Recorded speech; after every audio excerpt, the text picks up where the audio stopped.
Hi, നമുക്കിന്ന് ചോറിൻ്റെയും ചപ്പാത്തിയുടെയും ഒക്കെ കൂടെ കഴിക്കാൻ പറ്റുന്ന നല്ലൊരു പൊട്ടറ്റോ വഴുതനങ്ങ മസാല തയ്യാറാക്കിയാലോ. സാധാരണ നമ്മൾ പൊട്ടറ്റോ വഴുതനങ്ങ മസാലയൊന്നും അങ്ങനെ തയ്യാറാക്കാറില്ല. പൊട്ടറ്റോ മസാല തയ്യാറാക്കാറുണ്ട്, വഴുതനങ്ങ മസാല തയ്യാറാക്കാറുണ്ട്. രണ്ടും ചേർത്തൊരു മസാല അധികം തയ്യാറാക്കാറില്ല അല്ലേ. അപ്പോൾ എന്തായാലും എല്ലാവരും 2 പൊട്ടറ്റോയും 1 വഴുതനങ്ങയും അല്ലെങ്കിൽ 1 വഴുതനങ്ങയും 1 പൊട്ടറ്റോയും എടുത്തോളൂ. ഉടനെ തയ്യാറാക്കിക്കോളൂ. ചോറിൻ്റെ കൂടെ വളരെ നല്ല കോമ്പിനേഷനാണ്. ചപ്പാത്തിയുടെ കൂടെയും കഴിക്കാം. എങ്ങനെയാണ് അപ്പോൾ നമ്മുടെ പൊട്ടറ്റോ വഴുതനങ്ങ മസാല തയ്യാറാക്കുന്നത് നമുക്ക് നോക്കാം. നമുക്ക് നമ്മുടെ ഇൻഗ്രീഡിയൻസ് നോക്കാം. നമ്മളിപ്പോൾ 2 വഴുതനങ്ങ എടുത്തിട്ടുണ്ട്, അതുപോലെ തന്നെ 2 ഉരുളക്കിഴങ്ങ് എടുത്തിട്ടുണ്ട്, 1 സവാള എടുത്തിട്ടുണ്ട്, ഒരു ചെറിയ തക്കാളി എടുത്തിട്ടുണ്ട്. നിങ്ങൾക്ക് പുളി കൂടുതൽ വേണമെന്നുണ്ടെങ്കിൽ വലിയ തക്കാളി എടുക്കാം. എനിക്ക് ചെറിയൊരു പുളി ടേസ്റ്റ് കിട്ടാൻ മതി, അതുകൊണ്ടാണ് ഞാനൊരു ചെറിയ തക്കാളി എടുത്തത്. പിന്നെ 1 പീസ് ഇഞ്ചി എടുത്തിട്ടുണ്ട്, ഇത്രയുള്ള 1 പീസ് ഇഞ്ചി എടുത്തിട്ടുണ്ട്. ഒരു 8-10 അല്ലി വെളുത്തുള്ളി എടുത്തിട്ടുണ്ട്. ചെറിയ വെളുത്തുള്ളി ആയതുകൊണ്ട് 8-10 അല്ലി എടുത്തിട്ടുണ്ട്. വലിയ വെളുത്തുള്ളി ആണെന്നുണ്ടെങ്കിൽ ഒരു 5 അല്ലി വെളുത്തുള്ളി മതി കേട്ടോ. അപ്പോൾ ആദ്യം നമുക്ക് ഉരുളക്കിഴങ്ങ് ഒന്ന് കനം കുറച്ച് നീളത്തിൽ കട്ട് ചെയ്തെടുക്കുക. വഴുതനങ്ങയും കനം കുറച്ച് നീളത്തിൽ കട്ട് ചെയ്തെടുക്കുക. ഉരുളക്കിഴങ്ങിനേക്കാൾ വഴുതനങ്ങ കുറച്ച് തിക്കായിട്ട് കട്ട് ചെയ്തെടുക്കാം. സവാളയും നീളത്തിൽ കട്ട് ചെയ്തെടുക്കുക. തക്കാളി നീളത്തിൽ കട്ട് ചെയ്തെടുക്കുക. ഇഞ്ചിയും വെളുത്തുള്ളിയും ഒന്ന് ചതച്ചെടുക്കുക. ഇഞ്ചിയും വെളുത്തുള്ളിയും ചോപ്പ് ചെയ്തെടുത്താലും കുഴപ്പമില്ല, പക്ഷേ ചതച്ചെടുക്കുമ്പോഴാണ് കൂടുതൽ ബെറ്റർ ആവുന്നത്. ഇത്രയും കാര്യങ്ങൾ ചെയ്തിട്ട് വേണം നമ്മൾ കറി റെഡിയാക്കാൻ. ഇപ്പോൾ നമ്മൾ നമ്മുടെ വഴുതനങ്ങ ഇത് കണ്ടോ, ഈ ഒരു തിക്നെസ്സിൽ നീളത്തിൽ കട്ട് ചെയ്തെടുത്തിട്ടുണ്ട്. പിന്നെ ഉരുളക്കിഴങ്ങ് ഫ്രഞ്ച് ഫ്രൈസിന് കട്ട് ചെയ്യില്ലേ, ആ രീതിയിൽ നീളത്തിൽ കട്ട് ചെയ്ത് വെച്ചിട്ടുണ്ട്. പിന്നെ നമ്മുടെ തക്കാളിയും സവാളയും നീളത്തിൽ തന്നെ കട്ട് ചെയ്തെടുത്തിട്ടുണ്ട്. തക്കാളി കുറച്ച് തിക്കായിട്ടാണ് കട്ട് ചെയ്തെടുത്തിട്ടുള്ളത്. സവാള സാധാരണ കട്ട് ചെയ്യുന്ന പോലെ തന്നെ നീളത്തിൽ സ്ലൈസ് ചെയ്തെടുത്തിട്ടുണ്ട്. ഇനി നമുക്ക് നമ്മുടെ കറി ഉണ്ടാക്കാൻ തുടങ്ങാം. അപ്പോൾ നമ്മൾ കറി ഉണ്ടാക്കാനായിട്ട് ഒരു പാൻ വെച്ചിട്ട് പാനിലേക്ക് വെളിച്ചെണ്ണ ഒഴിച്ചിട്ടുണ്ട്. വെളിച്ചെണ്ണ വെജിറ്റബിൾ ഓയിൽ ഏതായാലും കുഴപ്പമില്ല. ഞാൻ ഇതിലേക്ക് ഒരു 1/2 ടീസ്പൂൺ കടുക് ചേർത്തിട്ടുണ്ട്. കടുക് ഒന്ന് പൊട്ടി വരട്ടെ. കടുക് പൊട്ടിക്കഴിയുമ്പോൾ നമ്മൾ ഇട്ട് കൊടുക്കുന്നത് നമ്മുടെ ഉരുളക്കിഴങ്ങ് കട്ട് ചെയ്തത്. ഉരുളക്കിഴങ്ങ് ഇനി നന്നായിട്ടൊന്ന് വഴറ്റിയെടുക്കണം. ഉരുളക്കിഴങ്ങിന് വെള്ളം മുഴുവൻ മാറ്റിയിട്ട് വേണം നമ്മൾ ഉരുളക്കിഴങ്ങ് ചട്ടിയിലേക്ക് ഇട്ട് കൊടുക്കാൻ. ഒരുപാട് എണ്ണയൊന്നും വേണ്ട, കുറച്ച് എണ്ണയിലാണ് കേട്ടോ നമ്മൾ ഉരുളക്കിഴങ്ങൊക്കെ വഴറ്റുന്നത്. ഉരുളക്കിഴങ്ങിൻ്റെ കളറൊന്ന് മാറുന്നത് വരെ ഒരു 6-7 മിനിറ്റ് ഒന്ന് വഴറ്റിയെടുക്കുക. ഉപ്പോ മഞ്ഞൾപ്പൊടിയോ ഒന്നും ചേർക്കരുത്, ഉരുളക്കിഴങ്ങ് മാത്രം വഴറ്റിയെടുക്കുക. അപ്പോൾ നമ്മുടെ ഉരുളക്കിഴങ്ങ് ഒരു 1/4 ഭാഗത്തിൽ കൂടുതൽ കുക്കായിട്ടുണ്ട്. നമുക്കിത് എണ്ണയിൽ നിന്ന് മാറ്റാം. ഇനി ഇതേ എണ്ണയിലേക്ക് തന്നെയാണ് നമ്മൾ അടുത്ത കാര്യം ചേർക്കുന്നത്. അപ്പോൾ എണ്ണ ആദ്യം നമ്മൾ കുറച്ച് ചേർത്ത് കഴിഞ്ഞിട്ടുണ്ടെങ്കിൽ അതേ എണ്ണയിൽ തന്നെ എല്ലാ കാര്യങ്ങളും ചെയ്യാൻ പറ്റും കേട്ടോ. ഇനി നമുക്കിതിലേക്ക് നമ്മുടെ വഴുതനങ്ങ ഒന്ന് പിഴിഞ്ഞിട്ട് കൊടുക്കാം. വെള്ളമൊക്കെ ഒന്ന് കളഞ്ഞിട്ട് ഇട്ട് കൊടുക്കാം.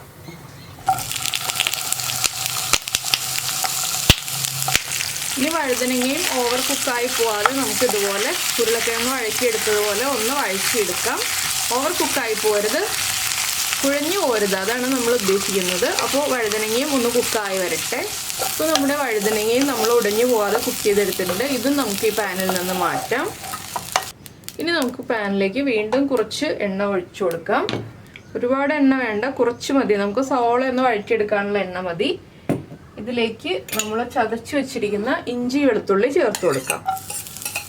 ഇനി ഇഞ്ചിയും വെളുത്തുള്ളിയും ഒന്ന് നന്നായിട്ട് ചൂടായി വരുമ്പോൾ, ഒരുപാട് കുക്കാവണ്ട, ഒന്ന് ചൂടായി വരുമ്പോൾ നമുക്കിതിലേക്ക് നമ്മൾ കട്ട് ചെയ്ത് വെച്ചിരിക്കുന്ന സവാള ചേർത്ത് കൊടുക്കാം.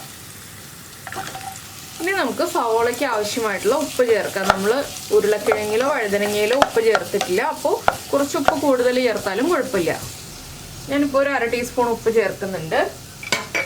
അതാണെന്ന് വെച്ചാൽ നമുക്ക് കറിക്ക് മുഴുവൻ ആവശ്യമായിട്ടുള്ള ഉപ്പ് നമ്മളിപ്പോൾ ചേർത്ത് കൊടുത്താലും കുഴപ്പമില്ല. ഇനിയിപ്പോൾ സവോള ഒന്ന് കളർ ചേഞ്ച് ആവുന്നതിന് തൊട്ട് മുന്നേ ഉള്ള ഭാഗത്തിൽ നമ്മളൊന്ന് വഴറ്റിയെടുക്കണം. വല്ലാതെ കളർ ചേഞ്ച് ആയി പോകണ്ട. അപ്പോൾ സവോള വഴറ്റിയെടുത്തിട്ട് നമുക്ക് ബാക്കിയുള്ള കാര്യങ്ങൾ പറയാം. അപ്പോൾ നമ്മുടെ സവോള ഉണ്ടോ നന്നായിട്ട് സോഫ്റ്റ് ആയിട്ടുണ്ട്, എങ്കിലും ബ്രൗൺ ആയിട്ടില്ല.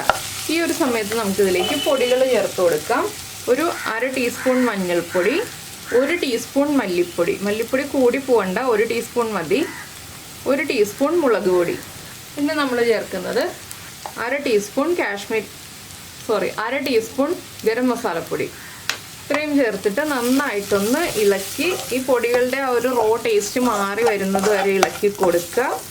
അപ്പോൾ ഞാൻ അധികം ഓയിൽ ഒഴിക്കണ്ടെന്ന് പറഞ്ഞത് നിങ്ങൾക്ക് മനസ്സിലായില്ലേ. നമ്മൾ ഉരുളക്കിഴങ്ങ് ഓയിലാണ് വഴറ്റിയെടുത്തത്, നമ്മുടെ വഴുതനങ്ങയും ഓയിലാണ് വഴറ്റിയെടുത്തത്. അപ്പോൾ ഇനി അധികം കുക്കാവാനില്ല നമ്മുടെ ഇൻഗ്രീഡിയൻസ് ഒന്നും, അതുകൊണ്ടാണ് അധികം ഓയിൽ ചേർക്കേണ്ടതെന്ന് പറഞ്ഞത്. ഇപ്പോൾ ഇതിലും ആവശ്യത്തിന് ഓയിലുണ്ട്, നമ്മുടെ പൊടികൾ കുക്കാവാനുള്ള ഓയിലുണ്ട്. അപ്പോൾ ഇനി നമുക്ക് ഇതിലേക്ക് തക്കാളി ചേർത്ത് കൊടുക്കാം. തക്കാളിയും കൂടി ചേർത്തിട്ട് തക്കാളിയും ഉടഞ്ഞു പോവാത്ത രീതിയിൽ ഒന്ന് വഴറ്റിയെടുക്കുക. ഇനി ഇതെല്ലാം ചേർത്ത് നമുക്കൊന്ന് കുക്ക് ചെയ്യാനുള്ളതാണ്. അതുകൊണ്ടാണ് എല്ലാം ഉടഞ്ഞു പോവാത്ത രീതിയിൽ കുക്ക് ചെയ്തെടുക്കുക എന്ന് പറയുന്നത്. നമുക്ക് കുറച്ച് കറിവേപ്പില ചേർത്ത് കൊടുക്കാം. ഒരു തണ്ട് കറിവേപ്പില ഞാനിപ്പോൾ ചേർക്കുന്നുണ്ട്. ഇതൊക്കെ ഓരോ മിനിറ്റ് ഇളക്കി കൊടുത്താൽ മതി കേട്ടോ. അധികം സമയമൊന്നും ഇളക്കി കൊടുക്കേണ്ട, ഓരോ മിനിറ്റ് ഒന്ന് ഇളക്കി കൊടുത്താൽ മതി. ഇനി നമുക്കിതിലേക്ക് നമ്മൾ വഴറ്റി വെച്ചിരിക്കുന്ന വഴുതനങ്ങയും ഉരുളക്കിഴങ്ങും ചേർത്ത് കൊടുക്കാം. ഇനി നമുക്കെല്ലാം ചേർത്തൊന്ന് മിക്സ് ചെയ്തെടുക്കാം.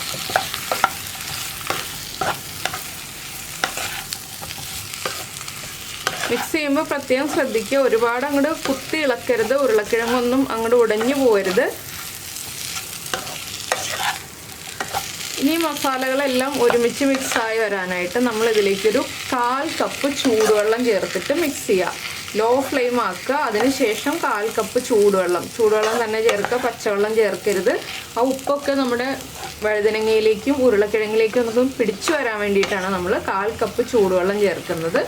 അപ്പോൾ നിങ്ങൾക്കിത് ഡ്രൈ ആയിട്ട് മതിയെന്നുണ്ടെങ്കിൽ ഇങ്ങനെ തന്നെ അടച്ചു വെച്ചിട്ട് ഒരു 5 മിനിറ്റ് ലോ ഫ്ലെയിമിൽ വെച്ചിട്ട് കുക്ക് ചെയ്യാം. ഇല്ലാന്നുണ്ടെങ്കിൽ കുറച്ചൊരു ചെറുതായിട്ട് ഒന്നുകൂടി ഒന്ന് മസാല പിടിച്ച് കുഴഞ്ഞിരിക്കുന്ന രീതിയിൽ വേണം എന്നുണ്ടെങ്കിൽ, ഒരുപാട് കുഴഞ്ഞല്ല, ചെറുതായിട്ടൊന്ന് കുഴഞ്ഞിരിക്കുന്ന രീതിയിൽ വേണം എന്നുണ്ടെങ്കിൽ ഒന്ന് 1/4 കപ്പ് ചൂടുവെള്ളം ചേർത്ത് മിക്സ് ചെയ്യാൻ. ഞാനപ്പോൾ 1/4 കപ്പ് ചൂടുവെള്ളം ചേർക്കാൻ പോവാണ്.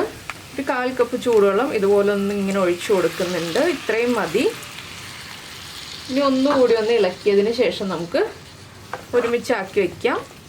ലോ ഫ്ലെയിമിൽ തന്നെ വെക്കണം, ഇല്ലെങ്കിൽ വെള്ളം ചേർത്തത് വേഗം വറ്റിപ്പോവും. അടച്ചു വയ്ക്കുകയൊന്നും വേണ്ട കേട്ടോ, തുറന്ന് വെച്ചിട്ട് തന്നെ നമുക്ക് കുക്ക് ചെയ്തെടുക്കാം.